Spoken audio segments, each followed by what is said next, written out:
Hey everybody, welcome to Startup Chuck. Oh wait, I don't look normal. Let me switch over to the regular camera. That's better. Welcome to Startup Chuck. Today I have a dilemma.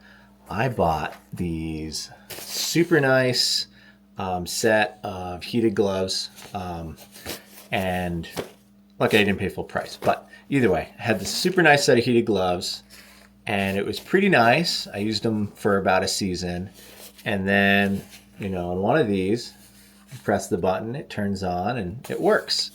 On the other one, you press the button, and the little clicky button now is broken.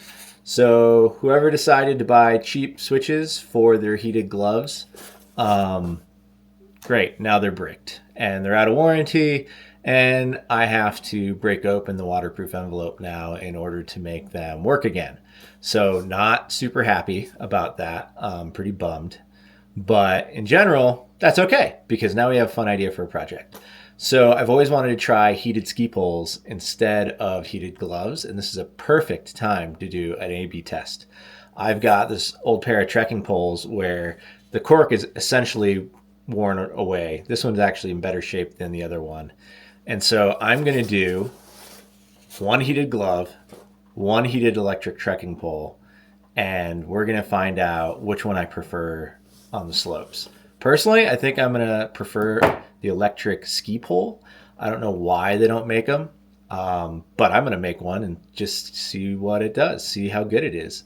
Let's figure out the calculations for what size wire we need for nichrome to do a heating element and batteries and all of that, and let's build one. Oh, here's a AA right here. Let's see if it'll fit. It does. Rough idea. 1 cell, 2 cell.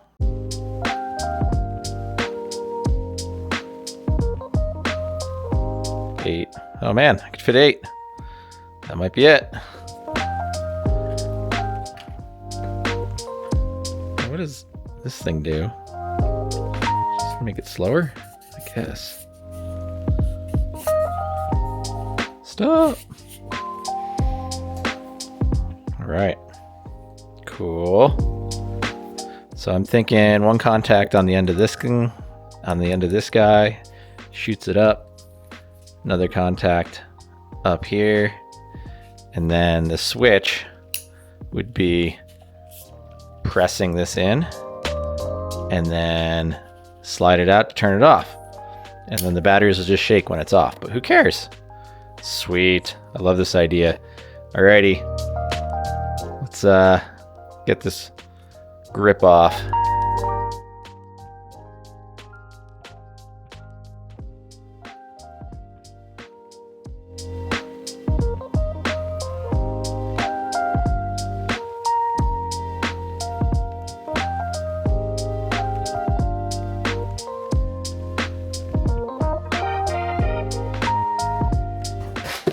Box of string.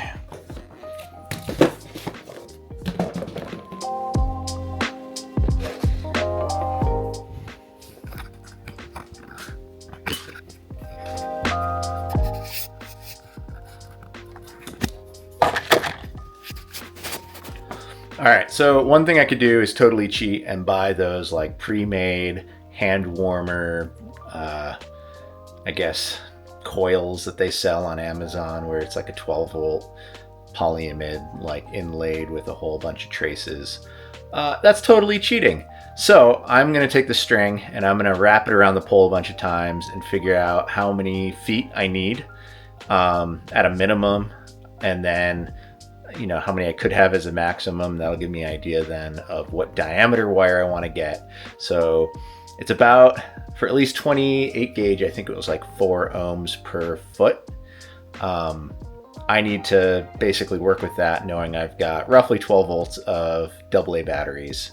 They're about 2800 milliamp hour, so 2.8 amp hour. And so that should give me an idea of wattage and runtime. Wattage is pretty straightforward. It's just, power equation. And either way, we'll figure that out. And then I'll have to get the right size nichrome and then wrap it around it. And I shouldn't need a switch, but I will need to insulate it so it doesn't short out all on top of the pole. Yeah, so we'll see. All right, let's get to it. If I was a piece of nichrome wire, how many times would I want to be wrapped around this?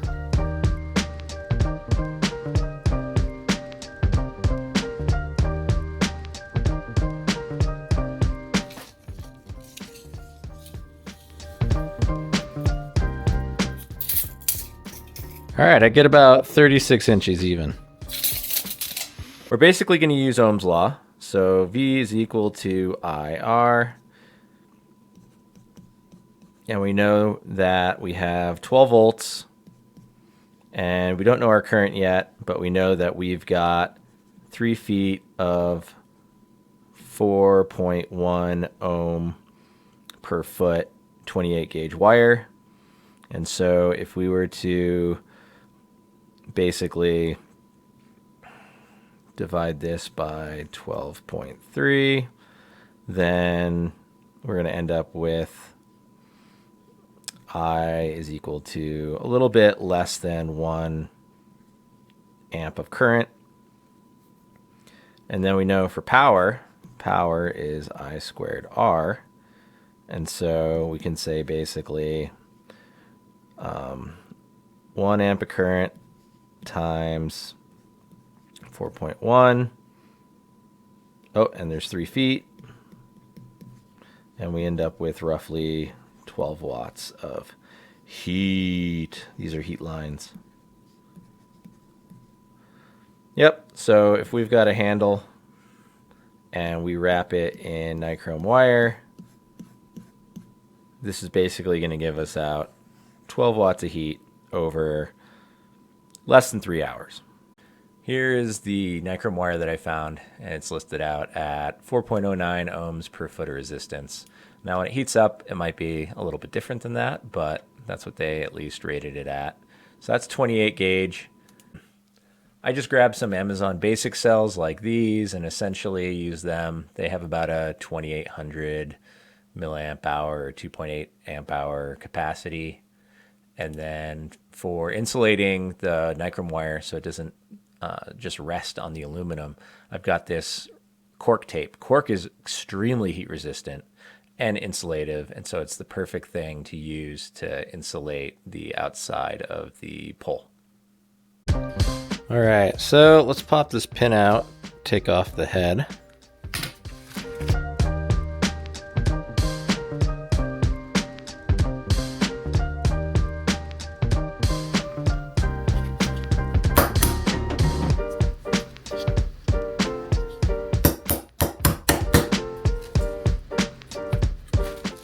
Nice. Okay. So we need a battery connector onto the end of this guy, which I think we can do. We need 8 batteries. Nice Bricko batteries. These are fancy Amazon basics.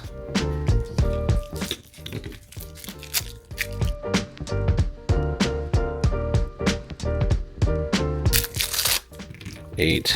I want the spring from in here.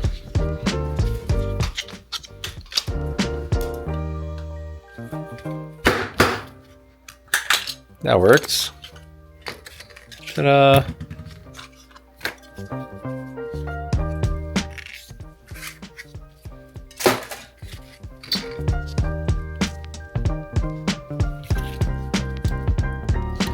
All right, so we're gonna mount this guy to there, just like that.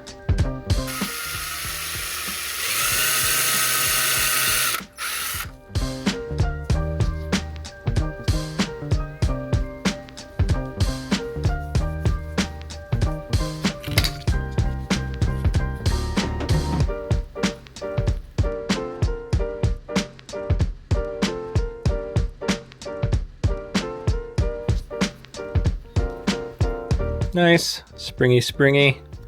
Okay, so that'll be our negative. And we gotta attach a wire to this. I think we can just immediately start using this nichrome wire. And I need 3 feet.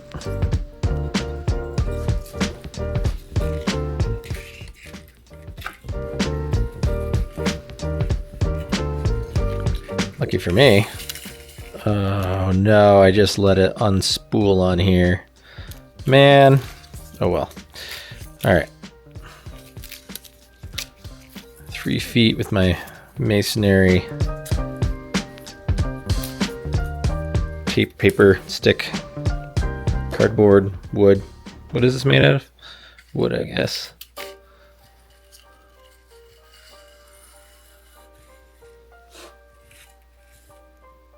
Okay.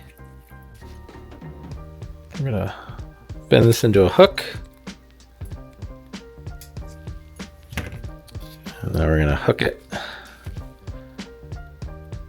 around.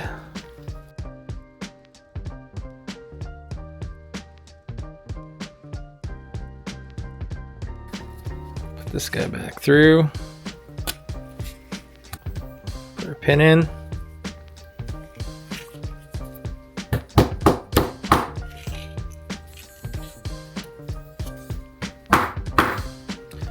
Excellent. I got this duck cork tape, and so it is going to insulate our nichrome wire from shorting out on this aluminum, as well as from touching each other, and heat insulate it so it doesn't just transfer into that aluminum shaft. So it seems like I'll just wrap it around it in sections.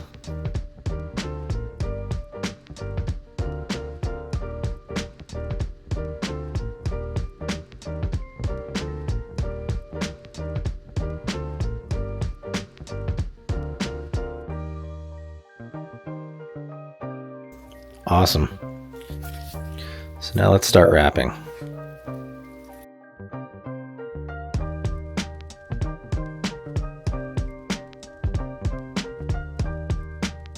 It holds right where my hand is. That should be 12 watts worth of heat. That's a lot. Now this is where, if I had heatsink pad, I would like to wrap this in heatsink pad, because then it would distribute the heat really well, and it wouldn't burn, and it's not conductive electrically usually, so that would be the best scenario right there. But we're gonna run a wire from here down to a hole drilled in at this point that goes then back up and connects all the batteries.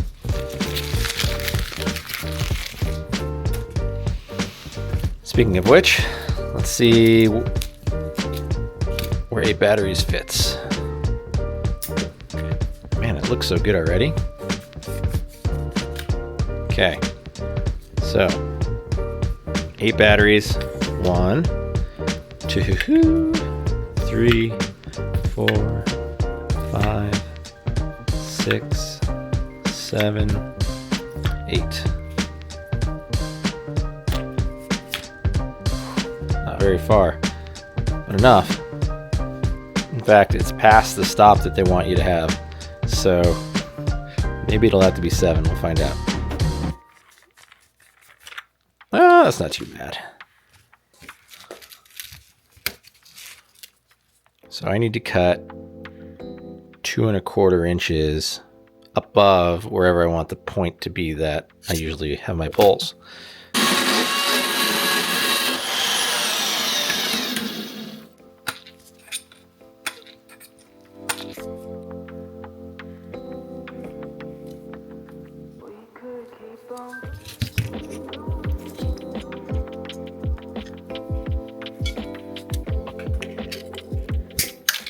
Let's get some wire.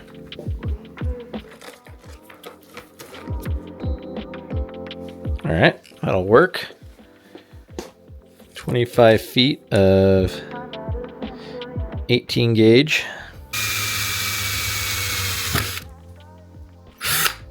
All right, so I drilled my hole. I'm gonna run our cable.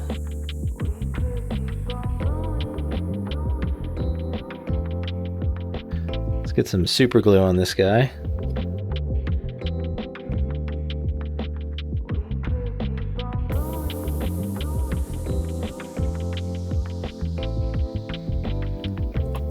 Voila, Perfect.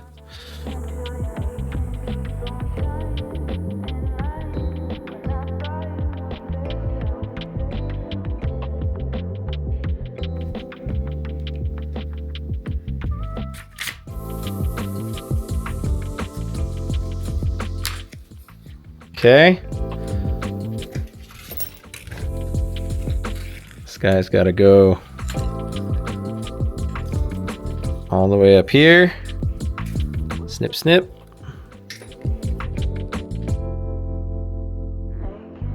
Okay, moment of truth. Let's measure the voltage, see if it connected. Okay. 13 volts. Nice. Now, how much current do you think is going to be running through there? Should only be 1 amp. Let's find out. Okay, I got it on 10 amp setting.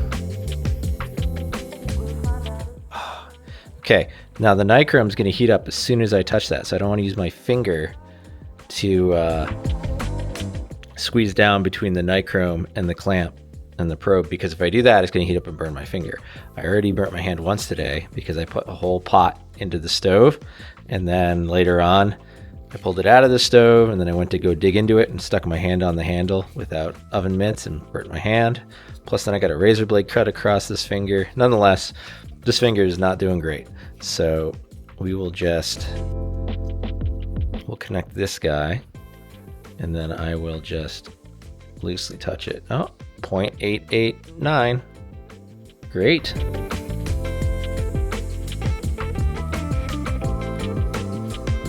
So my dad had these old heated socks, and I totally forgot about them. And then as I was rummaging through all of this, found these old D-cell battery heated socks from the 90s, and they're in surprisingly good condition, although I don't really Ultra Sock they were called. I don't really have any interest in wearing his old socks, but nonetheless kind of neat to see old heated clothing technology, especially since it ran off of 1 D-cell, like 1.5 volts. That's crazy low voltage, and so it must have been drawing a ton of current. Now we should look at some infrared heat images to see how this thing heats up, see what hotspot temperatures we're getting, and it'll also help us test this connection right here. So I just manually stuck my hand on there so I could see it. Now I'm going to connect the batteries. All right, now they're connected. You can see it's starting to heat up.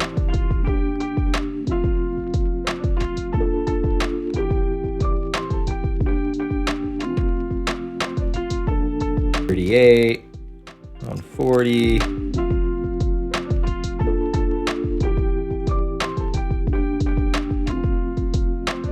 I'll definitely heat my hand up, it seems.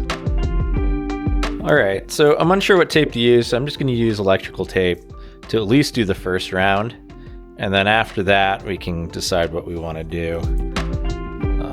But at least electrical tape should burn less and warm up but not melt. At least that's my hope. Again, don't really know. We're gonna just do the best we can here.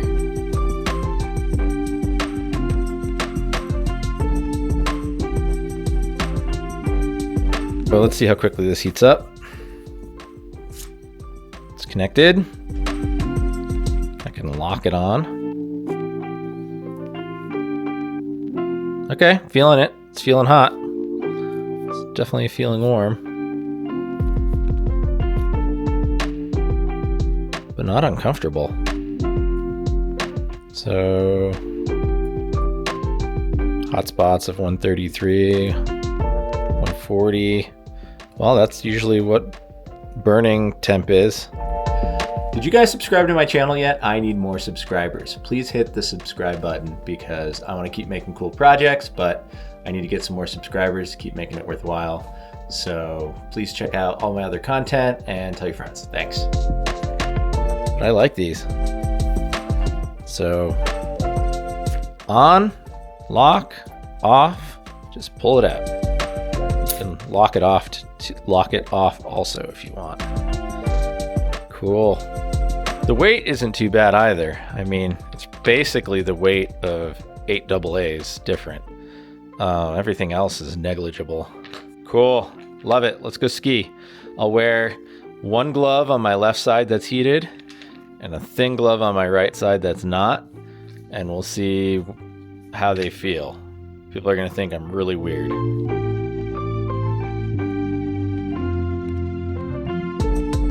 We're going to test out these gloves.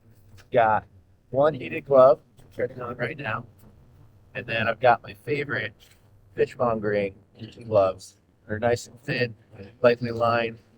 So we're going to turn on the electric ski pole just like that. All right, it's on. And we're going to see how well, the batteries last. Should be about 3 hours of runtime. And these on high get about the same amount. So I was talking to my wife, and she had a good point. She's like, I want to wear the heated gloves and the electric heated ski pole so that she could be twice as warm, which I didn't even think about that fact that some people just aren't even warm enough, period. And if you can get twice as much warmth, then that's all the better. Personally, I get super cold extremities, so I totally dig that idea. Halfway up the chair, and these are already toasty, way warmer than this feels. And this is insulated, so like there's not as many places for the heat to escape. Right now, my right hand is feeling toasty warm, really loving it, to the point where like if my hands are frozen, it would feel so luxurious right now. So pretty cool. Let's see how it goes.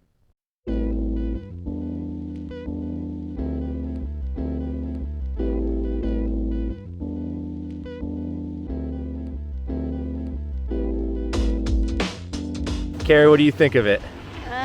It's really warm. It's really nice. I love it. Yeah? Luxurious, right? Yeah. Yeah, it's warm. I think I see how it might be useful. It's warm. Yeah, you like it? Or too hot for you? I mean, I feel like my glove's enough. Yeah. But it's warm. You're always an inferno anyways, says the boy with his shirt or jacket completely unzipped and a t-shirt. So I've done a few runs and my palms have been sweaty, mom spaghetti. These things are super toasty to the point where I actually had to take my gloves off for a bit because they're getting too hot. I love them. They're awesome. I'm going to totally make a second one so I have a full pair. And when it's a really cold day, I'm going to be skiing with these things. The only downside that I've got, other than a little bit more weight, is you can hear this rattling on the batteries. So I probably could have solved that by wrapping some tape around each cell, take up all the extra space. But that rattling gets annoying when you're skiing every single pole plant. So overall, super big win. It's been about an hour so far, and they're still just as toasty. And so we'll just keep skiing a bunch, and we'll see whether or not, they last as long as the other guy. This Solano glove doesn't feel like it's any warmer than if it was just unheated. Like it's definitely noticeable on a really cold day, but all the heating elements are on the back of the glove, and so unless your hand is open, which you don't have when you're holding the ski pole, you don't feel the heat when you're pulling your hand in a fist and your fingers and are pulling away from the heating elements. There's a gap there. So big fan of direct heating on this grip, and if I get too hot, I can just open my hand up. So big win. I hope ski manufacturers take note and start making heated ski poles. They're pretty awesome. That's all I got for this video. Thank you guys for watching. I do really hope that manufacturers make some poles. In the meantime, I'm going to convert my second set so that I have 2 poles to keep my hands warm. More than anything, my wife really wants them. Also, going to get some rechargeable batteries because it's a big waste to use alkaline batteries that you can't, you just throw them out. And so either way, I think some nickel metal hydride rechargeable batteries will really help out with that. They're going to be a little bit less capacity, but not too much. And big win. The gloves that I had that some people should know about are their fish handling gloves that people use at fish markets. They're awesome. Basically, here's what they look like. And my brother got them for Christmas for me one year, and I love them. They're great, waterproof, insulated slightly, a little fuzzy on the inside. Big fan. Definitely get some if you're looking for any really cool gloves to ski with, and don't want to just pay a ton of money for name brand stuff. And yeah, that's about it. Please like and subscribe, and watch my other videos. Take care.